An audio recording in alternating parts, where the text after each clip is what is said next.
as a fan of stand-up comedy, I was really looking forward to Punchline. I'm also a fan of Tom Hanks, so that was an added bonus.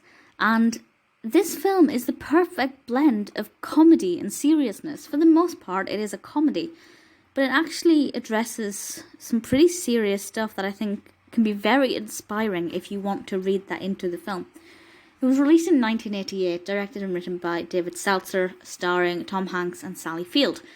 And straight away, you have two fantastic actors there. It's going to have some decent comedy in it. And it is. It only has 5.9 out of 10 on IMDb, which is not the best score I've ever seen.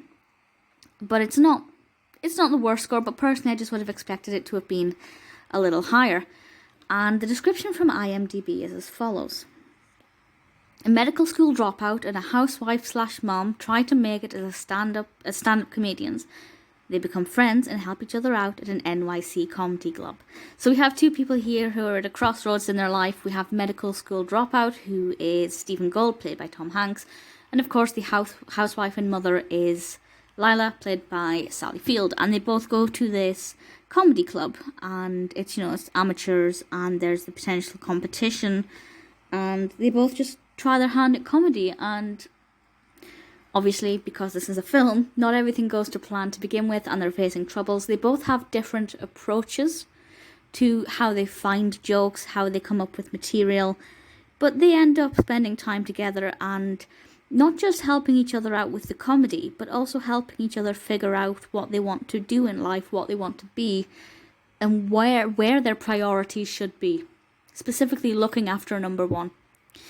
And I think that's really important because a lot of people, most people in this world, have dreams, things they want to achieve, but they put them on hold because they're either too scared to go for it, or they don't know what the right move is to make, or there are other people in their lives who need them and they feel like they can't do anything for their own personal benefit. And I think that that's really inspiring and something that's really uplifting. I have no interest in doing stand-up comedy. I am not a funny person.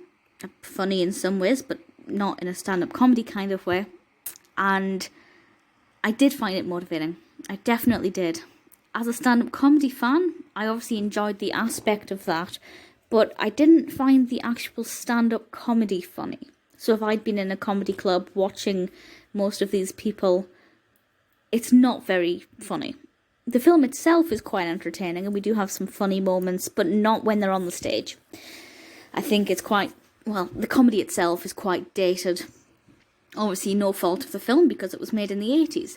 But as a viewer now, stand-up comedy's kind of taken a drastically different turn over the last few decades even. So the comedy wasn't funny, but the film itself was very good. Very heartwarming, very inviting, will make you question yourself and your own journey. And ultimately it's just a really enjoyable film. It will make you laugh. It will make you feel good about yourself. It will make you feel good about your life in the future. And ultimately, that's what stand-up comedy is for.